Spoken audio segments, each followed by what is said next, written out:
My husband served me divorce papers, vanished without a trace, and months later returned desperate, knocking on my door for money. I, 34 female, got divorced from my husband, 36 male, around 7 months ago. We'd been married for a year when he served me, and it was really sudden. I absolutely wasn't expecting it, and I still find it really hard to believe that one day, out of the blue, he just said that he wanted to get a divorce, and that was the end of our relationship. He served me around 10 months ago, and since there's no waiting period where we live, it was relatively quick because I didn't contest the divorce either. I just didn't see any point in contesting it when it was sufficiently clear to me that he didn't want to be with me anymore, so I let him go. Even though it did hurt me, I had no other choice. The negotiations for the settlement took a while, but we did manage to split everything. I bought the house for myself, and the rest of our assets were also split equally between us.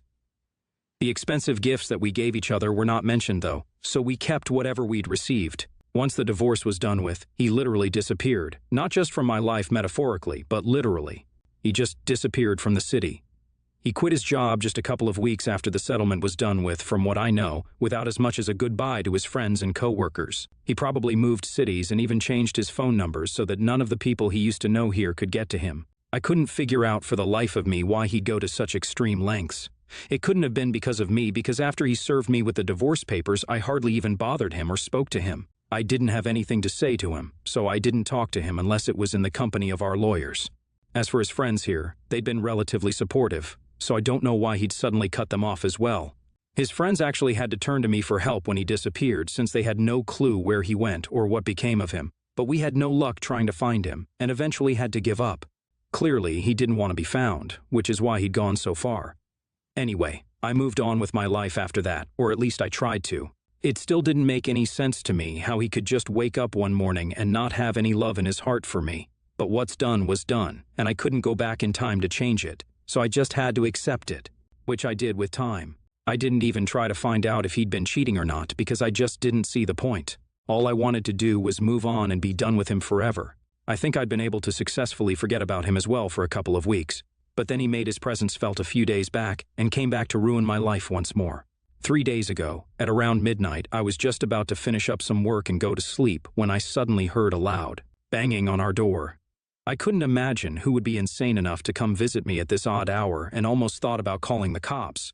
But then my ex-husband yelled out my name, and I started feeling confused instead of scared. I opened the door after a few seconds, and he stepped in. He looked worse for the wear and had lost a couple of pounds since I'd seen him last.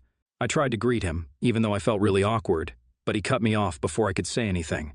Without wasting even a second, he asked me where I'd kept all the expensive jewelry that he gifted me. I was kind of surprised that he was asking about it almost 7 months after our divorce, since he hadn't mentioned it during the settlement at all. I told him that I didn't have it, and he started looking really pissed. When I said that, he told me not to mess around and just hand it all over to him because he needed it. But I told him what I'd done with his gifts, and that I really didn't have them with me anymore. Over the course of our relationship, my husband and I had obviously showered each other with gifts since we'd been married for a year, and before that, we dated for 3 years.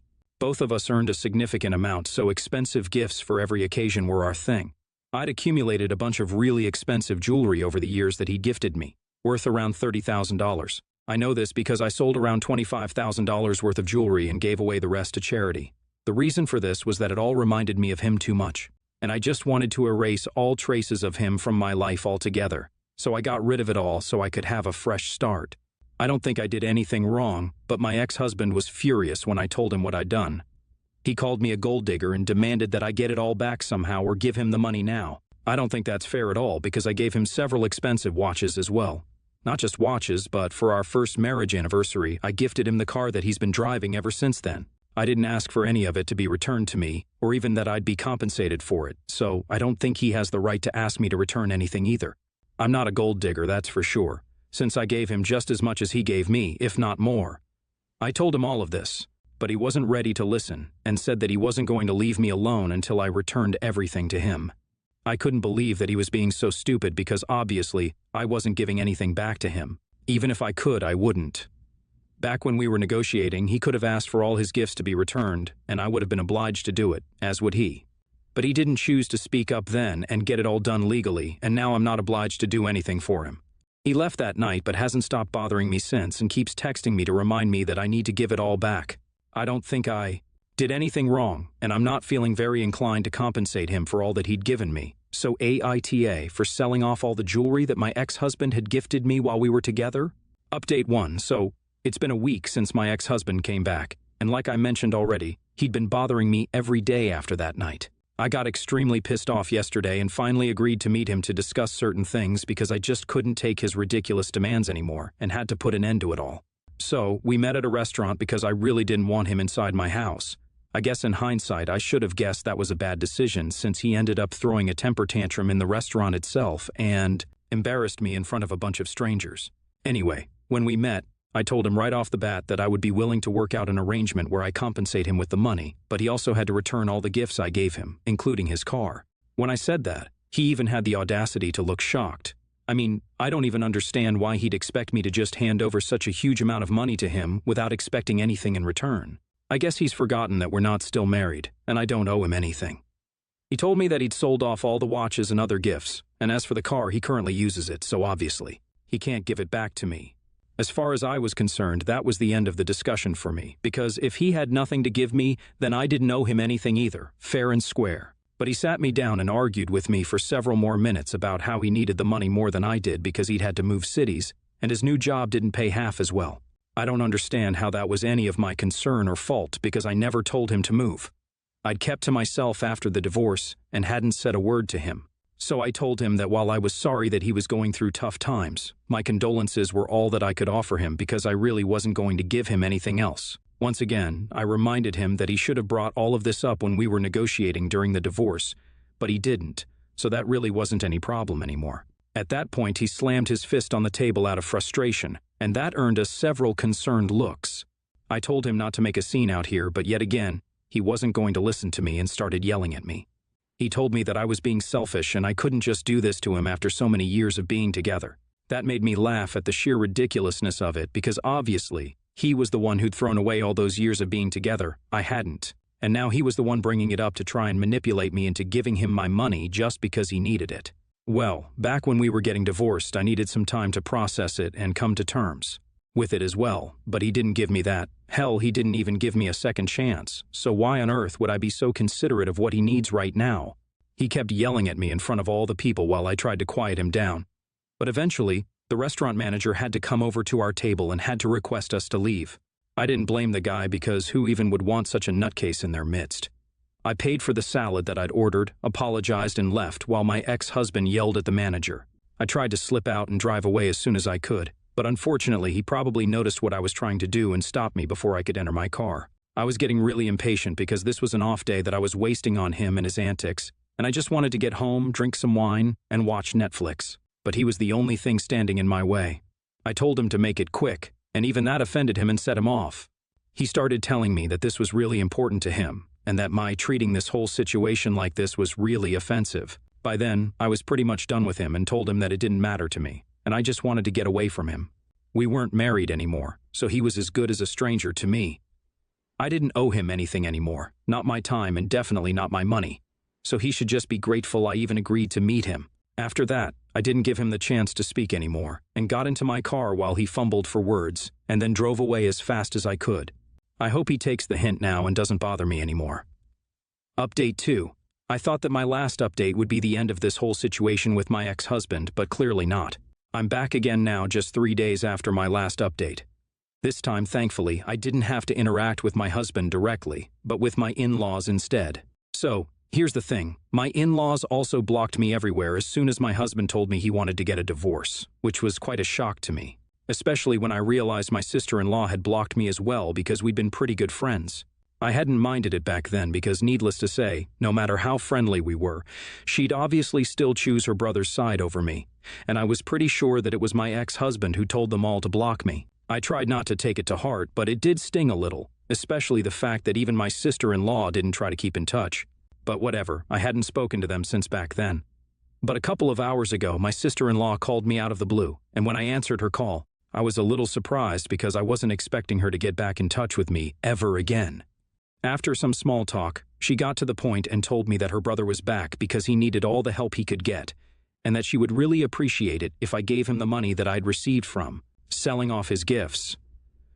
I thought that it was really low on my ex-husband's part to get his sister involved just so that he could get some money out of me, but nevertheless, I tried to keep my calm and told my sister-in-law the same thing that I told my ex-husband.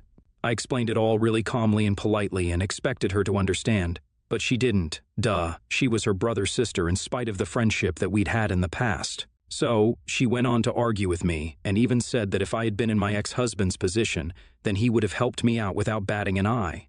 I didn't see the point of saying something as asinine as that because I think everyone who knows my husband would say quite the opposite.